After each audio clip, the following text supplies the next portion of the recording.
नमस्कार विद्यार्थी मित्रांनो, मी राऊत सर, संस्थापक व संचालक युनिक अकॅडमी स्पर्धा परीक्षा मार्गदर्शन केंद्र यवतमाळ, तसेच जिल्हा परिषद महाभरती आणि शिक्षक अभियोग्यता व बुद्धिमत्ता चाचणी या पुस्तकांचे लेखक तुम्हा सर्वांचं आपल्या Raut sir unique academy Yavatmal या यूट्यूब चॅनलवर मनपूर्वक स्वागत करतो.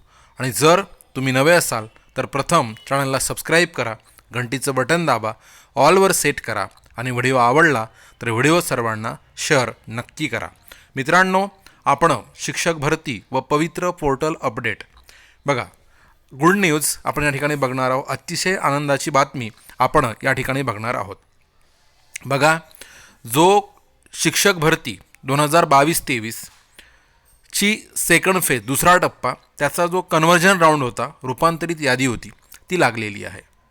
बघा, आता या यादीमध्ये तुम्हाला स्वतःचं नाव तपासायचं आहे आणि आपली त्या यादीमध्ये निवड झाली का हे स्वतः चेक करायचं आहे.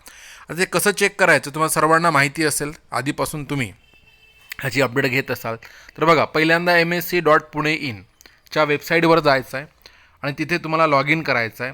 लॉग इन ID आणि पासवर्ड तुमच्याकडे जो आतापर्यंत तुम्ही फर्स्ट राऊंडपासून चेक करत आला तेच टाकून तुम्हाला लॉग इन करायचं आहे. आणि त्या ठिकाणी मग दुसरा टप्पा रूपांतरित यादी असं तुम्हाला चेक करायचं आहे. आणि मग त्या ठिकाणी तुमचं सिलेक्शन झालं की नाही हे तुम्हाला कळणार आहे. मित्रांनो, लगेच चेक करा आणि स्वतः म्हणजे आपलं नाव यादीमध्ये आलं की नाही आलं ह्याची खात्री करून घ्या. तसंच मित्रांनो, जे बांधव शिक्षक पात्रता परीक्षा TET 2025 ची तयारी करत आहे त्यांच्यासाठी आपण संपूर्ण विषयांची एकत्रित बॅच फक्त 999 रुपयामध्ये घेऊन आलेलो आहे.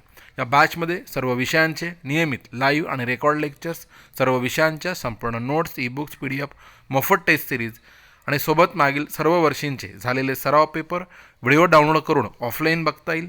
वर्षभराची बॅच आहे आणि 100% तुम्ही पास व्हालच याची हमीसुद्धा आहे. मित्रांनो, लगेच डिस्क्रिप्शन बॉक्समध्ये जा, ॲप लिंकवर टच करा, ॲप डाउनलोड करा, बॅच परचेस करा आणि यशाचे भागीदार व्हा. व्हिडिओ आवडला असेल व्हिडिओला लाईक करा, चॅनलला सबस्क्राईब करा, घंटीचं बटन दाबा, ऑलवर सेट करा आणि व्हिडिओ सर्वांना शेअर नक्की करा. Thank you so much.